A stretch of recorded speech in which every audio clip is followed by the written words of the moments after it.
오늘 말씀은 아이들에게 배운다는 것이라는 제목으로 말씀을 나누려고 합니다. 오늘은 5월 첫째 주일입니다. 5월 첫째 주일. 보통 교회에서는 어린이 주일로 5월 첫째 주일을 챙기고 합니다. 우리도 이제 기회가 되면 하는데요. 우리 교회 항상 어린이 주일 같이 아이들이 북적북적한 교회긴 해요. 다른 나라들이 어린이날 어떻게 챙기는가 한번 찾아보니까 중국은 6월 1일이더라고요. 근데 공휴일은 아니에요. 근데 또 반대로 홍콩, 대만은 4월 4일이에요. 일본은 좀 특이해요. 맞는지 모르겠는데 남자아이는 5월 5일, 여자아이는 3월 3일이래요. 맞나요? 근데 또 재밌는 건 남자아이 5월 5일에만 공휴일이래요. 그것도 재밌더라고요. 프랑스, 영국, 미국은 어린이날이 없어요. 희한하죠? 선진국인데? 그래서 물어봤대요. 아니 왜 없어요? 그분들 말로는 아니 1년 내내 어린이날인데 무슨 어린이날을 챙기냐. 뭐 그렇게 대답을 한다고 합니다. 정말 그런지 모르겠지만 우리나라도 5월 5일 어린이날이 되기까지 많은 역사가 있었습니다. 방정환 선생님하고 초기에 몇몇 분들이 어린이날을 만들고 싶어 했어요. 그래서 원래는 5월 1일로 어린이날을 정했어요. 근데 노동절하고 겹치니까 일본에서 되게 싫어했다고 합니다. 그래서 그러다가 5월 첫째 일요일이 됐어요. 오늘은 5월 1일이고 5월 첫째 일요일이에요. 그러다 이제 광복이 되고 나서 5월 5일이 된 겁니다. 우리 교회는 어린이들이 많아요. 어른보다 애들이 많아요. 이게 큰 복입니다. 복입니다. 당연한 게 아니에요. 이런 생각 해봤어요? 어린이는 우리에게 누군가? 어린이는 뭐지? 제가 항상 얘기하지만 뭐든지 그냥 항상 옆에 있으면 그냥 있는가 보다 생각하는데요. 곰곰이 생각해보면 의미가 특별한 것들이 있습니다. 저는 그 중에 하나가 어린이라고 생각합니다. 우리가 결혼을 하고요. 그 결혼의 그 사랑의 열매로 가정에 하나님께서 어린이를 주셔요. 그 어린이가 자라서 어른이 되고요. 그래서 우리도 다 한때 다 어린이였습니다. 여기서 제일 최근의 어린이가 우리 자기는 인정하지 않지만 승현이가 가장 최근의 어린이였죠. 근데 안타깝게도 한국은요, 전 세계에서 가장 출산율이 적은 나라가 됐습니다. 그리고 어느 때보다 출산율이 적은 시대가 됐어요. 한국은 역사상 가장 적을 때예요. 뭐 여러 가지 이유가 있다라고 하지만 가장 기본적인 건요, 아이에 대한, 자녀를 키운다는 것에 대한 개념이 많이 바뀌었고 생각이 많이 바뀌었기 때문이라고 생각합니다. 애를 낳고 사는 게 그냥 사는데 하나의 옵션이 된 거예요. 뭐 애 키울 수도 있고 아닐 수도 있지 뭐, 이렇게 하면서 쉽게 된 거예요. 근데 아이는 그냥 낳는 거 아니에요. 애는 그냥 낳고 싶다고 낳고 생겼으니까 그냥 낳고 어른들이 그러라고 하고 사람들이 다 결혼하면 애 낳아야지라고 얘기하니까 그냥 낳는 게 아니에요. 곰곰이 한번 생각해 보세요. 하나님이 세상을 만드시고 사람을 만드시고 하나님을 닮게 만드셨어요. 그리고 말씀하셨죠. 너희는 나를 닮았어. 그러니까 너희는 서로 사랑하는 존재야. 그리고 너희는 이 땅에서 생육하고 번성하여 땅에 충만해라 라고 명령하셨어요. 그 명령의 열매가 어린이에요. 그렇게 따지면 어린이는 모든 사랑의 열매고 이 세상을 향한 하나님의 꿈이 이루어지는 의미고 하나님의 사역에서, 하나님 나라 사역에서, 하나님의 창조 사역에서 가장 핵심 중에 핵심이 어린입니다. 저렇게 밖에서 시끄럽게 떠들면서 지네들은 뭔지 모르지만 성경은 말하고 있어요. 성경에서 하나님께서 꿈꾸시는 그 모든 사역의 핵심에 어린이가 있다고요. 그러므로 우리가 자녀를 낳고 아이를 돌보고 기르고 이 아이들을 하나님께 나아가도록 도와주는 건 인간에게 주어진 최고의 사명입니다. 저는 그렇게 믿습니다. 여러분 아주 위대한 사역을 하고 있는 거예요. 어린아이를 돌본다는 건 무엇과도 비교할 수 없는 중요한 일입니다. 단언하건대 이 세상의 어떤 위대한 일보다 한 아이를 섬기는 것이 이 세상 주인이신 하나님에게는 가장 압도적으로 소중한 일이라고 생각합니다. 예수님께서 이 땅에 오셨을 때, 인간이 되어서 이 땅에 오셨을 때 뭐로 오셨나요? 어린이로 오셨어요. 누가 그분을 맞이했나요? 어린이를 돌보는 그 몇몇 어른들을 만나셨어요. 그 부모죠. 오늘은 그 자부심으로 먼저 이 설교를 좀 나눴으면 좋겠습니다. 그 예수님의 사역에서 어린이가 등장하는 그 본문이, 그러니까 예수님이 어릴 때 빼고 어른이 되셔서 예수님 사역할 때 어린이가 등장하는 장면, 두 장면 나와요. 이 두 장면이 마태복음에 똑같이 나오고 마가복음에도 똑같이 나오고 누가복음에도 똑같이 나와요. 두 장면씩 나와요. 그러니까 총 6개의 장면이 나오는 거죠. 요한복음에는 안 나와요. 그 두 장면이 우리가 오늘 읽었던 마태복음 18장 2절부터 5절이고 그다음 19장 13, 14, 15절입니다. 두 개의 사건이에요. 오늘은 우리가 그 18장만 읽었는데 어떤 장면이냐? 첫 번째는요. 예수님의 제자들이 다 같이 모여서 누가 더 크냐? 누가 더 잘났냐? 누가 더 하나님 나라에서 훌륭한 사람이냐 하고 막 싸우고 있는 거예요. 아마 제 생각에도 베드로, 야고보, 요한 이런 애들이 제일 목소리 크게 싸웠을 것 같아요.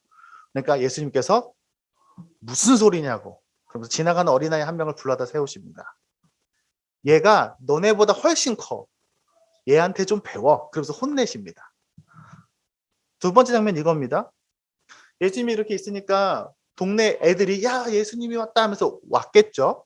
부모님들도 예수님이 우리 아이 한번 이렇게 좀 축복 기도 좀 했으면 하는 마음으로 엄마 아빠들이 애들 데리고 막 옵니다. 그러니까 제자들이 어떻게 했을까요? 여기 애들 오는데 아니에요. 애들 가세요. 막 하면서 쫓아냈어요. 예수님께서 그때 화내십니다. 그냥 야 그러지 마 이게 아니라 화내세요. 화내시면서 제자들을 혼내십니다. 그리고 아이들을 이리로 데리고 오라고 하셔서 아이들을 기도해 주시고 그리고 얘가 너네보다 더 중요해 이렇게 얘기하시면서 제자들이 혼납니다. 둘 다 아이들은 예수님에게 가고 제자들은 혼나고 이런 이야기입니다. 두 개 다 똑같은 얘기입니다. 예수님은 제자들이 이렇게 말합니다. 얘들아 아이들이 너네보다 훨씬 나아. 너네 얘네들한테 좀 배워 라고 말하면서 함부로 하면 안 돼 이런 얘기를 하셨습니다. 왜냐하면 사실 당시에는 2000년 전이에요. 우리나라 삼국시대. 그러니까 그 아동 인권 이런 거 없던 시대고요. 아이들을 그렇게 소중하게 여기지 않던 시대이긴 합니다. 물론 성경에는 예수님한테 예수님이 애들한테 배워라라고 말한다고 해서 아이들의 모든 특성을 다 배우라는 건 아니에요. 예수님이 배우라고 하신 게 있어요. 그게 바로 오늘 이야기에서 두 가지로만 요약을 해서 정리를 좀 하려고 합니다.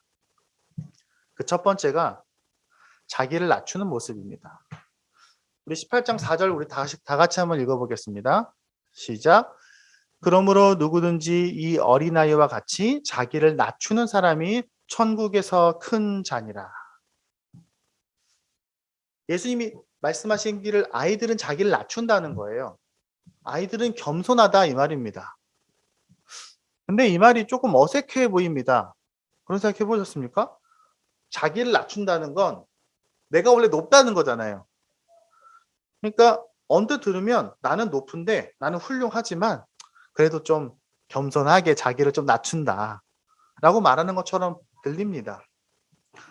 근데 객관적으로 그냥 보면요. 아이들은 원래 낮아요. 아이들은 원래 낮기 때문에 더 낮출 게 없어요. 어른보다 낮잖아요. 당연하죠.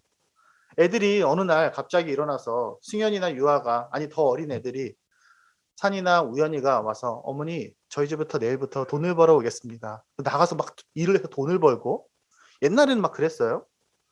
어머니 요즘에 뉴스를 보니까 정치인들이 하는 게 참 한심하네요. 이러면서 정치인들은 막 욕하고 요즘에 주식 돌아가는 게 심상치가 않네요. 막 이러면서 요즘에 국제 정세가 참 우크라이나 사태를 보니까 참 답답합니다. 이러면서 애들이 심각하게 세상 이야기를 하면 되게 웃기겠죠. 물론 요즘에 어른 같은 아이들도 있긴 있어요. 어린아이들 같지 않은. 근데 그건 어른들을 따라하는 거예요. 아이들이. 애들이 원래 그런 게 아니라 어른들 따라하는 거예요. 좀 그렇게 썩 좋아 보이진 않습니다.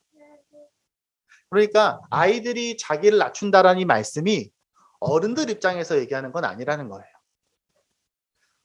아이들은요, 스스로 자기가 낮은 존재라는 걸 알아요. 무슨 말이냐? 애들은 키가 작아요. 다 작잖아요. 어른들보다 키가 작아요.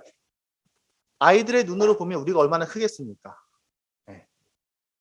제가 그런 생각 잘 못했는데 예전에 제가 유아가 아주 꼬마 때 제가 유아한테 혼낸 적이 있어요. 그러니까 유아가 너무 서럽게 우는 거예요. 그래서 내가 아니 얘가 왜 이렇게 서럽게 우나? 그렇게 생각하니까 아내가 저한테 그런 얘기를 하더라고요. 여보 생각해봐. 유아의 눈에는 아빠가 자기보다 한 2배 넘게 크고 덩치도 이만한 거인같이 보일 거야. 그러니까 아빠가 혼내면 얼마나 무섭겠어. 저는 그런 생각 한 번도 안 해봤어요. 아이의 눈으로 볼 때 어른이 얼마나 클지. 그러니까 우리가 볼 때 무슨 거대한 거인이 한 5m, 6m짜리 거인이 나를 보면서 화를 내는 것 같을 거 아니에요. 그죠? 우리 애들 3명 있지만 몸무게 다 합쳐서 저보다 뭐 어제 보니까 조금 더 높더라고요. 예전에 저보다 작았는데 지금은 제 몸무게보다 많습니다.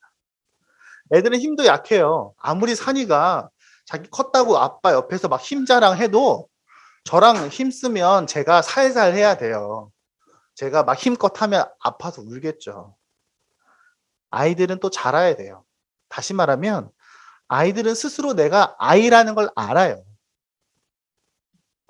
물론 가끔 말 안 듣고 떼쓰지만 애들은 알아요. 내가 어른이 아니라는 걸. 자기가 낮은 자라는 걸 그냥 알아요. 어른들하고 겸손하고 다릅니다. 어른들은 뭡니까? 나는 되게 훌륭하고 나는 좀 괜찮은 존재고 난 이런 것도 잘해. 난 이런 걸 가졌어. 그래도 겸손해야지 라고 하는 게 아니라 아이들은 원래 내가 부족하다는 것을 아는 겁니다. 그럼 우리는 어떨 때? 우리는 어른이잖아요. 우리는 아이가 아니에요. 우리는 어떨 때 우리의 부족함을 알까요? 생각해보면요. 많은 사람들은요. 사람들을 볼 때 내가 부족하다는 걸 압니다. 나보다 돈 많은 사람, 나보다 능력 있는 사람, 나보다 똑똑한 사람, 나보다 예쁜 사람을 볼 때 그래 세상엔 참 이렇게 잘난 사람들도 많지 라고 하면서 자신을 겸손하게 자신의 부족함을 인정하고 인식하기도 합니다. 근데 그건 사실 어떻게 보면요. 겸손한 모습이 아니라 자존감을 낮추는 것이기도 해요. 성경이 말하는 겸손은 그게 아닙니다. 성경이 말하는 겸손은 세상에 나보다 똑똑한 사람이 많으니까 난 똑똑한 척하면 안 돼가 아니에요. 성경이 말하는 겸손은 사람이 아니라 하나님 앞에 서는 겁니다. 하나님 앞에 서야 우리는 진짜 자기를 낮출 수가 있어요. 우리가 사람을 볼 때 대단해 보이는 사람들이 못나면 한편으로는 부러워하죠. 나도 저렇게 되고 싶어. 나도 저렇게 많은 돈이 있었으면. 나도 저렇게 예뻤으면. 나도 저렇게 똑똑했으면. 하지만 우리가 하나님 앞에 설 때에는 그런 생각을 들지 않아요. 우리가 하나님이 부럽나요? 와, 나도 하나님이 되었으면. 그리스도인은 그렇게 생각하진 않죠. 우리가 하나님 앞에 설 때에 비로소 정말 내가 낮은 존재라는 것을 깨닫게 됩니다. 우리가 아이들을 볼 때 이 아이들이 자신을 낮춘다라는 것을 배운다는 건 우리도 하나님 앞에 선다는 것과 같습니다. 우리가 하나님을 의식하고 그분을 의지하고 가까이 하는 것. 하나님께 내가 어린이라는 것을 인식하는 것이 바로 오늘 예수님께서 배우라고 할 첫 번째입니다. 우리가 항상 하나님 앞에 옆에 있을 때 이 세상 다 똑같아. 내가 아무리 많이 가지고 멋지게 생기고 명예가 있고 똑똑해 보여도 하나님 앞에서는 사실 다 아주 연약한 존재지. 그러니까 내가 더 나아 보이는 사람을 보면서 부러워할 것도 없고 나보다 좀 부족해 보이는 사람 보면서 내가 더 잘났다고 생각할 필요도 없어. 제자들이 천국에서 누가 더 크냐라고 싸우고 있을 때 예수님 눈에 얼마나 한심해 보였겠습니까? 그리고 말하는 겁니다. 아이들을 보고 좀 배우라고. 얘네들은 스스로가 얼마나 낮은 존재인지 어른을 보면서 알아. 너희도 너희 아버지 하나님 앞에 서서 너희 스스로가 얼마나 낮은 존재인지, 얼마나 하나님 앞에서는 어린아이 같은 존재인지를 잊어버리면 안 돼. 라고 말씀하시는 겁니다. 두 번째 우리가 얘기하는 건 하나님의 나라를 받드는 모습입니다. 비슷한 본문인데 마가복음 본문이 조금 더 표현이 좋아서 우리 함께 읽어보겠습니다. 마가복음 10장 15절 저희 띄워놨으니까 함께 읽어보겠습니다. 시작. 내가 진실로 너에게 이르노니 누구든지 하나님의 나라를 어린아이와 같이 받들지 않는 자는 결단코 그곳에 들어가지 못하리라 하시고. 자, 하나님의 나라를 받든다. 이게 무슨 말일까요? 하나님의 나라를 받든다. 뭔가 굉장히 원한다. 이런 뜻인 것 같죠? 천국에 가고 싶어 한다. 뭐 그런 뜻일까요? 뭐 천국 가는 거 당연하죠. 천국 가고 싶은 거 누구나 그렇겠죠. 근데 지금 이거는 지금 가고 싶은 겁니다. 지금 받든다는 겁니다. 그럼 지금 죽어서 천국에 가고 싶다 이 말일까요? 그건 아니겠죠. 그건 아니고 이 말은 하나님의 나라는 뭡니까?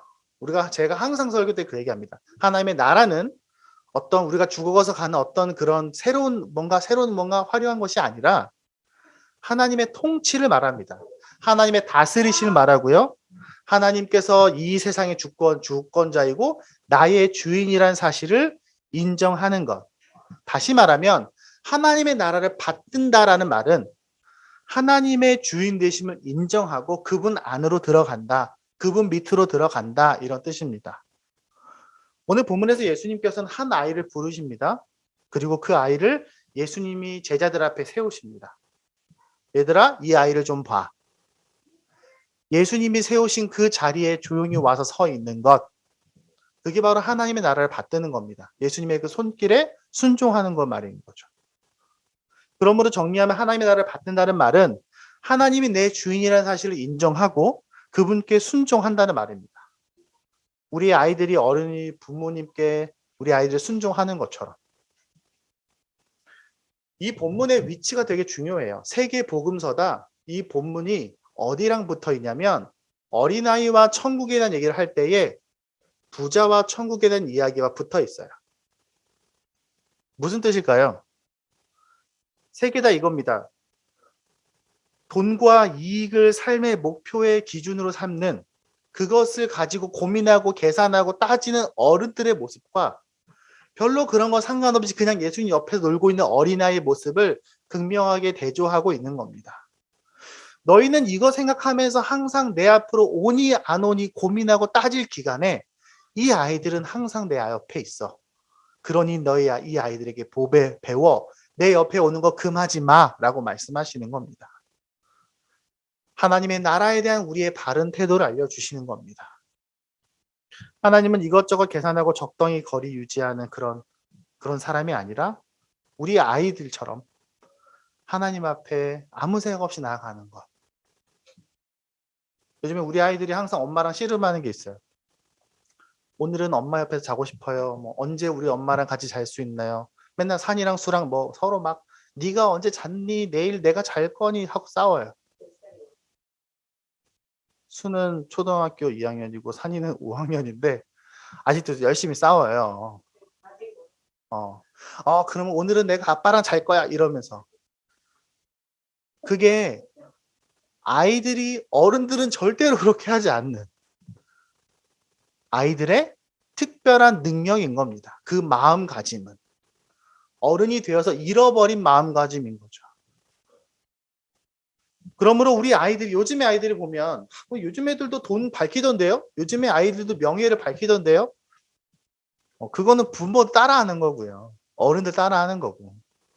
그러니까 TV나 여기 주위에서 애들이 돈 밝히고 하는 거 보면서 어른들이 허허허 웃는 거 그거 웃지 마세요. 그거 되게 심각한 겁니다. 그럼요. 애들이 친구들하고 따돌리면서 자기가 잘난 척하고 목표를 향해서 뭔가 열심히 하고 자기가 잘난 척하면서 사는 아이들을 보면서 어른들이 야, 얘 참 자신감 있네. 아니요. 그 어른들 따라하는 거예요. 아이들에게 원래 그런 마음이 없어요. 그러면 우리가 예수님께서 얘기하신 것처럼 우리가 첫 번째 배울 것이 하나님 앞에서 우리가 어린아이와 같이 낮은 자임을 깨닫는 것이라면 두 번째 배울 것은 하나님이 내 주인이라는 것, 하나님이 내 부모라는 것, 내 삶의 주인이라는 것을 인정하고 받아들이는 겁니다. 그게 바로 하나님 나라를 받드는 거고 그게 바로 하나님 나라를 사는 겁니다. 지금 여기서 하나님의 나라를 살아야 죽어서도 하나님의 나라를 사는 거예요. 이 땅에서 하나님의 나라를 살지 않는 자는 죽어서도 하나님의 나라 가지 않아요. 왜? 원하지 않으니까. 지금 여기서 하나님의 나라를 살고 싶어야 죽어서도 그 나라 가는 겁니다. 이 땅에서 어른인 척하는 사람들 많이 봅니다. 저도 그럴 때가 있어요. 이 땅에서 내가 하나님 앞에서 잘 사는 척, 하나님 필요 없는 척, 스스로 잘 살 수 있다고, 내가 알아서 한다고. 하나님이 내 삶에서 그렇게 절실한 분은 아니에요. 그래서 하나님의 나라를 아이처럼 받들지 않는 사람은 하나님의 나라 안에 들어가지 않아요. 하나님의 나라는 간절히 원하는 자에게 언제든지 주어지는 것이니까요. 지금 그 나라를 사는 자가 나중에도 그 나라를 사는 겁니다. 지금 아이처럼 하나님께 엎드리고 그분의 주권을 인정하는 것, 자녀가 부모에게 의지하는 것처럼 우리 아이들이 엄마 아빠 없으면 안 될 것처럼 사는 바로 그 삶의 모습을 우리가 항상 기억하는 것, 그게 바로 우리가 배워야 할 두 번째입니다. 말씀을 맺겠습니다.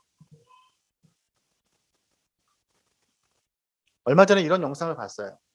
그 외국인 한 여성의 영상인데 그 여성이 한쪽 친구들에게 영상 화상 통화를 하면서 이런 얘기를 합니다. 코로나 기간이니까 친구들에게 영상 통화를 걸어서 야, 나 이번에 강아지 한 마리를 입양했어. 이렇게 자랑을 합니다. 그러니까 그 친구들이, 젊은 친구들이 다들 굉장히 기뻐하면서 축하하면서 박수를 치면서 그 강아지는 어떤 강아지야, 뭘 먹어, 아우 귀엽다, 사진도 보내줘, 이렇게 얘기하면서 굉장히 좋게 반응을 해줍니다. 근데 그 다음에 똑같은 또 다른 친구들 그룹에게, 비슷한 친구들이죠, 다른 친구들에게 내가 이번에 임신을 했어 라고 소식을 알려주니까 친구들이 굉장히 어색한 표정을 지으면서 아 그래? 하면서 뭐라고 더 이상 질문하지 않는 영상을 이렇게 대조해서 보여준 적이 있습니다. 뭐 아마 요즘 젊은이들에게 아이를 낳고 키우는 것이 굉장히 부담스럽고 불편하고 낯선 것이라는 그런 느낌을 아마 보여주는 영상이 아닌가 합니다. 물론 당연히 기뻐하는 친구들 많이 있었겠지만요. 그러면서 누가 댓글을 이렇게 달았더라고요. 한국이나 미국이나 비슷하네요. 이러면서. 아쉽긴 했습니다. 네. 내일 저희 막내 처제가 아기를 낳아요. 그래서 오늘 저녁에 전화를 해줘서 축하한다고 말해주고 싶습니다. 정말로 위대한 일을 하는 거라고. 정말 축하한다고. 분명히 쉽진 않겠지만, 어렵겠지만 천하보다 귀한 일을 시작하는 거라고. 그 행복을 누리라고. 그래서 무엇보다도 여러분들 먼저 격려하고 싶습니다. 여기 요한랑 승현이도 있지만 얘네들도 동생도 돌보면서 아주 귀한 일들을 하고 있거든요. 예. 예수님 시대에는 만 12세가 되면 어른 대접을 해줬어요. 그러므로 여러분 자부심 느끼십시오. 먼저는. 여러분 정말 소중하고 놀라운 사역을 하고 있어요. 제가 처음에 얘기했죠. 하나님 나라 사역에서 핵심 중에 핵심이 아이들을 키우는 일입니다. 그리고 그 어떤 일보다 아이들을 돌보는 일이 귀한 일입니다. 그래서 예수님이 그렇게 하시는 거예요. 이 아이들을 돌보는 게 나를 돌보는 거고 이 아이들을 돌보는 것이 하나님을 챙기는 거야. 이렇게 말씀하신 겁니다. 그러면서 우리가 배워야 됩니다. 아이들이 커가면서 아이들을 배우기 원합니다. 아이들이 자랄 때 우리도 그렇게 자랄 수 있어요. 아이들이 어른이 되어가면서 우리의 영혼도 어른이 되어가는 겁니다. 아이들도 우리에게 배우겠지만 우리도 아이들에게 배워야 돼요. 아이를 닮아서 하나님 앞에서 겸손하고 아이를 닮아서 하나님께 의지한 우리가 되길 바랍니다. 그게 바로 가족의 신앙이에요. 함께 서로 배워가면서 하나님께 나아가는 것. 그게 우리 가족의 신앙입니다.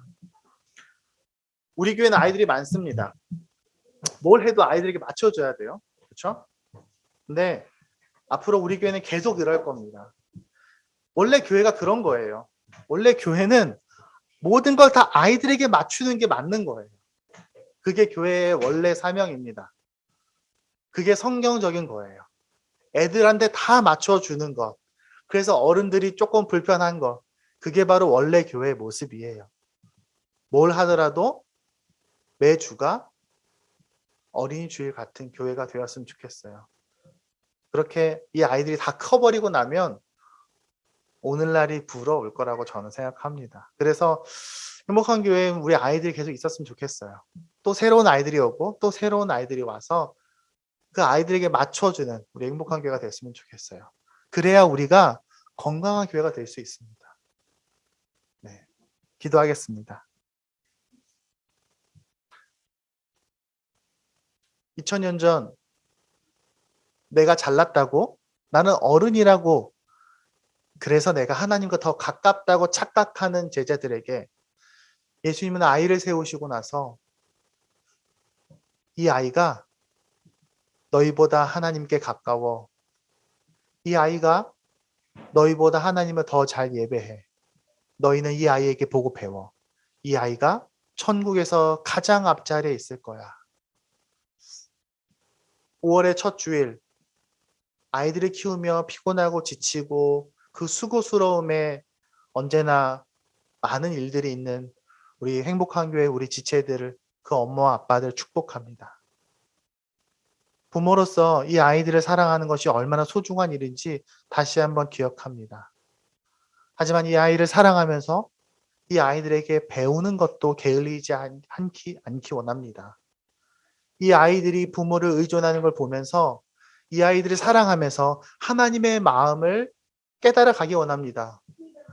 이 아이들이 부모에게 의존하는 것을 보면서 우리가 하나님께 어떤 마음으로 나아가야 할지를 배우기 원합니다.